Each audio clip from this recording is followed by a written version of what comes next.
Chers amis, bonjour. Alors j'ai beaucoup de questions qui me sont posées parce que les dernières vidéos ont beaucoup de succès sur le dropshipping, sur la création d'entreprise, le choix des produits, etc. Alors j'ai beaucoup de questions sur la vente, comment vendre un produit, ça on va en parler beaucoup cette semaine, voire la semaine prochaine, je sais pas, on va voir un petit peu comment est-ce que je m'arrange.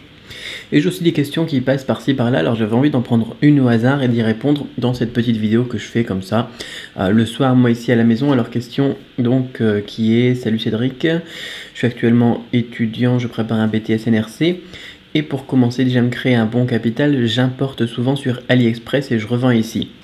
Donc c'est une bonne astuce pour se considérer, pour se concocter, pour se créer un petit capital, de commencer à faire du dropshipping par exemple, de faire des petites ventes. Ça permet après, pourquoi pas, d'investir dans un stock, d'investir dans de la validation de produits, d'investir dans un statut de gold supplier aussi. J'avais fait une formation sur comment faire du gros import.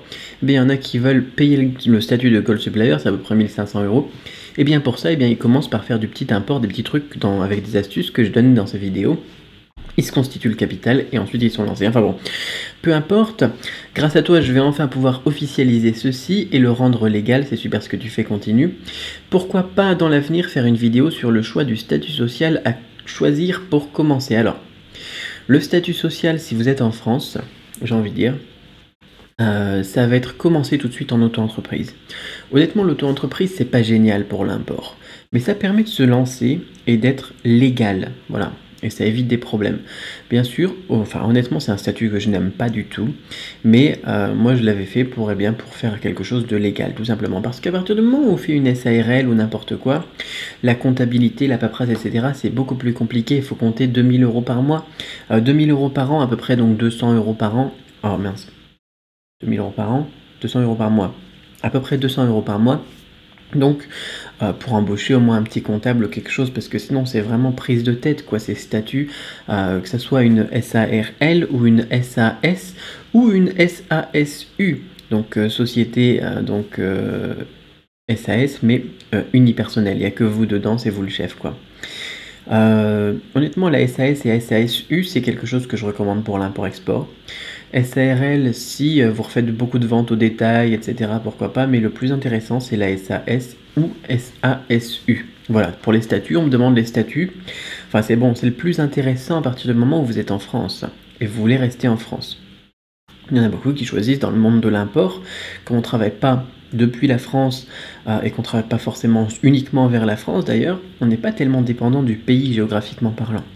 On peut faire tout le marché francophone, ou si vous parlez anglais d'ailleurs, tout le marché international, depuis la Chine ou depuis même un autre pays. Et du coup, puisqu'on n'est pas local, puisqu'on n'a pas forcément besoin de vivre en France, on peut trouver d'autres solutions tout à fait légales pour avoir des statuts plus intéressants, une comptabilité plus intéressante et une fiscalité aussi plus intéressante. J'ai pas encore fait de formation sur la fiscalité, j'en ferai peut-être une, mais moi, ne vivant pas en France, je n'ai surtout pas intérêt à créer une société en France, en tout cas pour mes business d'import-export. Donc vous pouvez regarder souvent, eh bien, mes sociétés, elles sont localisées à Hong Kong pour ma part. Alors attention, Hong Kong, ça ne va pas être forcément la meilleure solution pour vous si vous habitez, je sais pas moi, à un autre endroit. D'accord, une société à Hong Kong, ça peut être très intéressant, notamment pour moi qui réside en Chine continentale. C'est super intéressant. Mais pour vous, peut-être que ça serait une autre chose, d'accord? Mais ce que je veux dire par là, c'est que vous devez aussi regarder ce qui peut être intéressant pour vous de créer à partir du moment où vous n'êtes plus dépendant géographiquement d'un pays. Peut-être que c'est la France, peut-être que c'est la Belgique, peut-être que c'est un autre, ça dépend d'où vous me regardez. Je sais que j'ai beaucoup de pays de gens aussi dans des pays comme la Tunisie, Canada aussi, enfin bon. Peu importe, demandez, recherchez, demandez les conseils d'un avocat fiscaliste, faites quelques recherches sur internet, mais à partir du moment où vous avez quelque chose qui vous semble intéressant, surtout, demandez conseil à un avocat fiscaliste. Peut-être qu'il faudra payer un petit peu aussi, mais ça vous permet d'avoir des choses qui sont vraiment les plus à jour possibles. Parce que par exemple, la société à Hong Kong, c'était le pied pour beaucoup d'entrepreneurs il y a quelques années. Mais depuis, il y a eu quelques petits soucis. Alors ça, c'est pas l'objet de cette vidéo, mais c'est plus intéressant forcément pour tout le monde. On en reparlera, pourquoi pas, de la fiscalité à Hong Kong, parce que je sais qu'il y a beaucoup de gens qui veulent faire un petit peu, qui veulent me suivre, être sur mes pas. Mais si vous venez habiter en Chine, comme moi, là oui, pourquoi pas. Mais si vous avez décidé de rester en France, non. Et si vous êtes dans un autre pays, peut-être. D'accord? Donc, quoi qu'il en soit, pour les Français, si vous vivez en France moins de 180 jours par an, surtout étudiez ce qui peut s'offrir à vous parce que la fiscalité française est très lourde. La paperasse, l'administration, c'est vraiment des boulets. Ils n'aident pas vraiment les entrepreneurs, j'ai envie de dire. Ça peut être intéressant à partir du moment où on est une grosse boîte, mais nous, on n'est pas des grosses boîtes. Même en faisant 20 millions d'euros, je suis pas une grosse boîte, quoi. Donc, voilà, à partir du moment où pourquoi pas on est une grosse multinationale et que ça se compte en centaines de millions ou en milliards d'euros, oui, là on peut commencer à avoir des trucs intéressants pour notre entreprise en France. Mais sinon, eh bien, on est pile dans les entreprises qui se font pomper par les impôts et qui n'ont pas d'autre solution que soit payer, soit se barrer.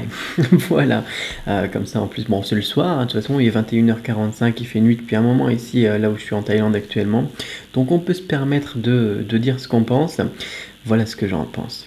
Mais si j'habitais en France, et ça aurait pu être le cas, si par exemple j'avais mis mes enfants à l'école en France plutôt que de les mettre dans une école internationale ici, si je voulais être plus proche de ma famille française ou n'importe quoi, on a toujours plein d'excuses pour se poser quelque part et rester stable. Moi j'aime bien bouger, toutes les excuses je les dégage, mais il y a des gens ils ont des excuses, ils se disent je peux pas quitter la France. Eh bien si c'était le cas, moi qu'est-ce que j'aurais fait?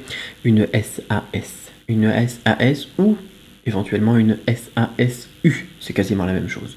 Voilà. Mais prenez conseil encore une fois auprès de votre expert comptable ou d'un avocat fiscaliste.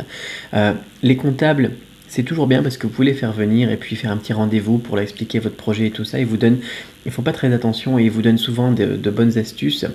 Les avocats fiscalistes, là par contre, il faut payer. Voilà. Donc invitez pourquoi pas un expert comptable à la maison, boire un coup d'abord dans un premier temps.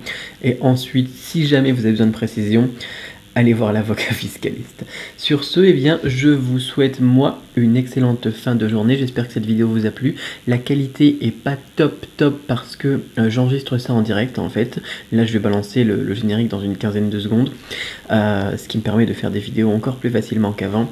Et sur ce, voilà, moi, je vous dis une très bonne fin de journée, une très bonne semaine, et voilà, quoi.